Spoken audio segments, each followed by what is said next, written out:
असलामुअलैकुम दोस्तों, ਤੁਸੀਂ ਵੇਖ ਰਹੇ ਹੋ ਪਾਕ ਪੰਜਾਬ ਟੀਵੀ। ਦੋਸਤੋ ਮਾਸ਼ਾਅੱਲਾ, ਅੱਜ ਮੈਂ ਤੁਹਾਡੇ ਵਾਸਤੇ ਇੱਕ ਬਹੁਤ ਹੀ ਅੱਛੀ ਤੇ ਬਹੁਤ ਹੀ ਬਿਹਤਰੀਨ ਤਹਿਸੀਲੋ ਜ਼ਿਲ੍ਹਾ ਚੱਕਵਾਲ ਦੇ ਇਲਾਕੇ 'ਚ ਇਜ਼ਰਾਈ ਜ਼ਮੀਨ ਦੀ ਵੀਡੀਓ ਲੈ ਕੇ ਹਾਜ਼ਰ ਹੋਇਆ। ਇਨਸ਼ਾਅੱਲਾ ਉਮੀਦ ਹੈ ਕਿ ਭਰਾਵਾਂ ਨੂੰ ਇਹ ਬੜੀ ਪਸੰਦ ਆਵੇਗੀ। ਦੋਸਤੋ ਮਾਸ਼ਾਅੱਲਾ 160 ਕਨਾਲ ਇਹ ਜ਼ਮੀਨ ਹੈ, मतलब कि 20 एकड़। ये 20 एकड़ ज़मीन है, भरावां नूं मुकम्मल आबाद मिलेगी। ना थोड़ी ज़मीन में विखावांगा जिहड़ी कि वैसे पई खाली लेकिन वो भी आबाद है। मतलब कि 20 एकड़ ये ज़मीन 160 कनाल तुहानूं मुकम्मल आबाद मिलेगी तो लोकेशन दोस्तों नूं इहदी बड़ी पसंद आवेगी।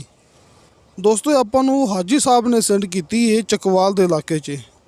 जिन्हां दोस्तों कोले हाजी साहब का कॉल एंड WhatsApp नंबर नहीं होगा तो इस मूवी की सामने स्क्रीन ते मिल जाएगा।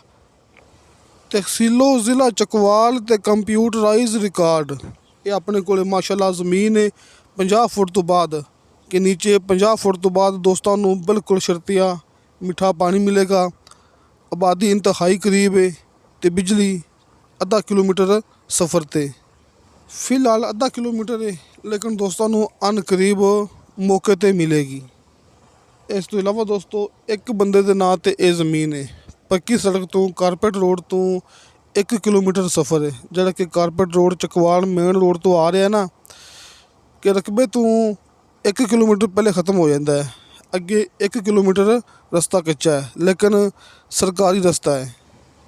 इस तो इलावा हाजी साहब के कहने के मुताबिक एक खुशखबरी होर भी हैगी है कि आपां नूं पानी वाला चश्मा इनके इंतहाई करीब मिलेगा कि जिंदा पानी आप अपनी ज़मीन नूं लगा सकने हैं कि पानी वाला चश्मा अपनी ज़मीन के बिल्कुल करीब तो गुजरता पिया है।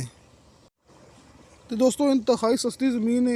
1,80,000 रुपया इनकी डिमांड है फी कनाल के हिसाब नाल। 160 कनाल मुकम्मल रीसेल आपां नूं मुकम्मल मिलेगा। ये मालक ने सिर्फ डिमांड रखी है 1,80,000 रुपया। डिमांड फाइनल नहीं हैगी, कमी पेशी प्यार मुहब्बत हो जाएगा। सामने दोस्तों कॉल एंड WhatsApp नंबर मिल गया होना है हाजी साहब का, हाजी अरफान साहब का कॉल एंड WhatsApp नंबर। तुसी इस नंबर ते कॉल भी कर सकते जे तो WhatsApp ते मैसेज भी कर सकते जे। तो दोस्तों तुहानू साड़ी वीडियो पसंद आवे, साड़ी वीडियो लाइक ते शेयर ये ज़रूर करो, अपने बेहतरीन जे कमेंट्स लेके सेंड करो।